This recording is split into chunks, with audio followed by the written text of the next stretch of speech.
প্রিয় শিক্ষার্থীরা, শুভেচ্ছা নিয়ে আশা করি সবাই ভালো আছো। গত ক্লাসে আমি এসএসসি অর্থনীতি প্রথম পত্রের দ্বিতীয় অধ্যায়ের উপযোগ নিয়ে আলোচনা করেছিলাম। তো আজকের ক্লাসে আমি অর্থনীতি প্রথম পত্রের দ্বিতীয় অধ্যায়ের বক্তার উদ্বৃত্ত নিয়ে আলোচনা করব। বক্তার উদ্বৃত্ত প্রশ্নটি সাধারণত এসএসসি পরীক্ষার খ নং প্রশ্নে আসে। বিভিন্ন বোর্ড প্রশ্নে তোমরা দেখতে পাবে যে প্রশ্নটি বিগত অনেক বোর্ডে প্রশ্নে খ নং দাগে এসেছে। তো আর দেরি না করে চলো শুরু করা যাক। বক্তার উদ্বৃত্ত। পরীক্ষার প্রশ্নে বলা হয় যে বক্তার উদ্বৃত্ত কি বা বক্তার উদ্বৃত্ত বলতে কি বুঝো। এর সংজ্ঞা বলার আগে আমি একটা কথা বলে রাখি, এটি নৈবিত্তিক প্রশ্নে আসতে পারে যে বক্তার উদ্বৃত্তর জনক কে। বক্তার উদ্বৃত্তের ধারণার জনক হচ্ছেন অধ্যাপক মার্শাল। এখন যদি বক্তার উদ্বৃত্তের সংজ্ঞা দিই আমি, কোনো ব্যক্তি কোনো দ্রব্য ক্রয় করার জন্য বেশি অর্থ ব্যয় করতে ইচ্ছুক থাকা সত্ত্বেও অপেক্ষাকৃত কম দামে দ্রব্যটি ক্রয় করতে সমর্থ হলে তার কাছে যে অর্থ বেঁচে যায় তাকে বক্তার উদ্বৃত্ত বলে। অর্থাৎ শিক্ষার্থীরা, ভোক্তা কোনো দ্রব্য ক্রয় করার জন্য একটি নির্দিষ্ট অর্থ দিতে প্রস্তুত। এক্ষেত্রে সে যদি ওই দ্রব্য আরো কম দামে পায় তাহলে তার কাছে যে অতিরিক্ত অর্থ থাকে তাকে ভোক্তার উদ্বৃত্ত বলে। উদাহরণস্বরূপ আমি তোমাদেরকে দেখাচ্ছি। ধরি একজন ভোক্তা একটি আপেল 50 টাকা দিয়ে ক্রয় করতে প্রস্তুত। এখন সে যদি ওই আপেলটি 40 টাকা দিয়ে পায় তাহলে এই ক্ষেত্রে 50 টাকা থেকে 40 টাকা বিয়োগ দেওয়ার পর যে 10 টাকা উদ্বৃত্ত থাকে, এই 10 টাকাই হচ্ছে ওই ভোক্তার উদ্বৃত্ত। এখন এই বিষয়টি আমি সূচি এবং চিত্রের মাধ্যমে তোমাদের কাছে তুলে ধরব। প্রথমে আমি একটি কাল্পনিক সূচি তোমাদের কাছে তৈরি করছি। আগে সূচি ও চিত্র দেখানোর আগে আমি যে ভোক্তা যে উদ্বৃত্ত কিভাবে হবে, যে শর্তগুলো পূরণ করতে হবে সেগুলো হলো, ভোক্তা অবশ্যই যুক্তিশীল হতে হবে। অর্থনীতির ক্ষেত্রে এই বিষয়টি সম্পূর্ণ সবার ক্ষেত্রে, চাহিদা, ভোগ, যোগান সব ক্ষেত্রে ভোক্তা যুক্তিশীল হতে হবে, ঠিক উদ্বৃত্তের ক্ষেত্রে এটি। এরপরে উপযোগ সংখ্যার সাহায্যে পরিমাপযোগ্য হতে হবে।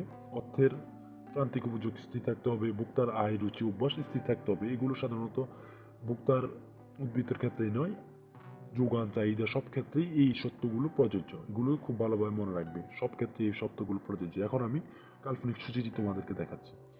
সূচিতে আমি পাশাপাশি 5টি ঘর। প্রথম ঘর আমি দ্রব্যের একক, দ্বিতীয় ঘরে আমি প্রান্তিক উপযোগ, তৃতীয় ঘরে দাম দিতে যা ইচ্ছুক সেই দাম, চতুর্থ ঘরে আমি বাজার দাম এবং পঞ্চম ঘরে আমি উদ্বৃত্ত দেখিয়েছি।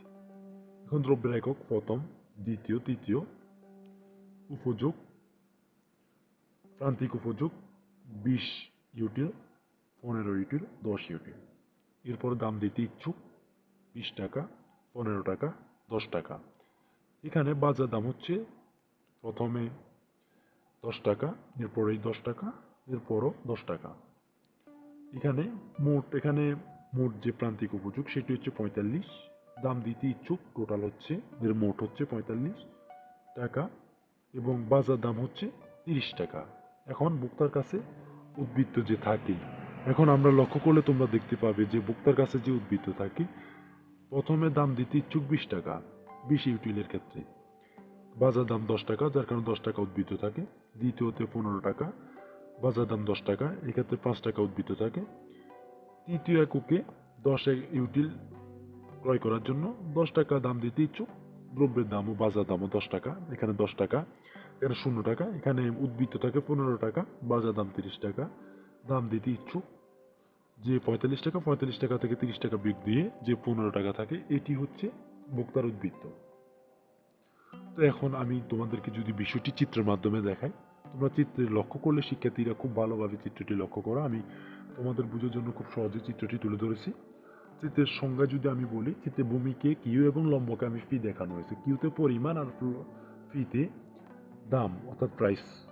কিউতে কোয়ান্টিটি অর্থ পরিমাণ আর ফিতে দাম ফিতে প্রাইস দেখানো হয়েছে। এখন শিক্ষার্থীরা তোমরা লক্ষ্য করো যে ডি হলো চাহিদা রেখা।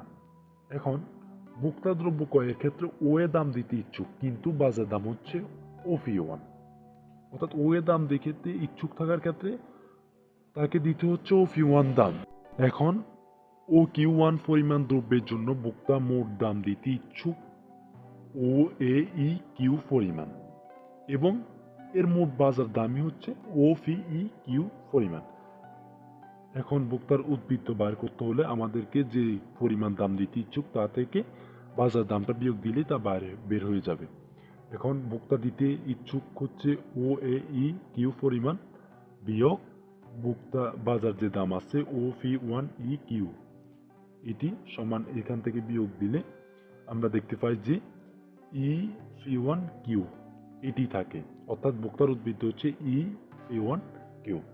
এটি হচ্ছে ভোক্তার উদ্বৃত্ত। আশা করি শিক্ষার্থীরা ভোক্তার উদ্বৃত্ত সম্পর্কে তোমাদের যে ধারণা নেওয়া দরকার তা এই ক্লাসটি করলেই তোমরা বুঝতে পারবে। আশা করি তোমরা বুঝতে পেরেছো। যদি বুঝতে না পারো অবশ্যই কমেন্ট করে জানাবে। তো শিক্ষার্থীরা আজকের মতো এখানে শেষ করছি।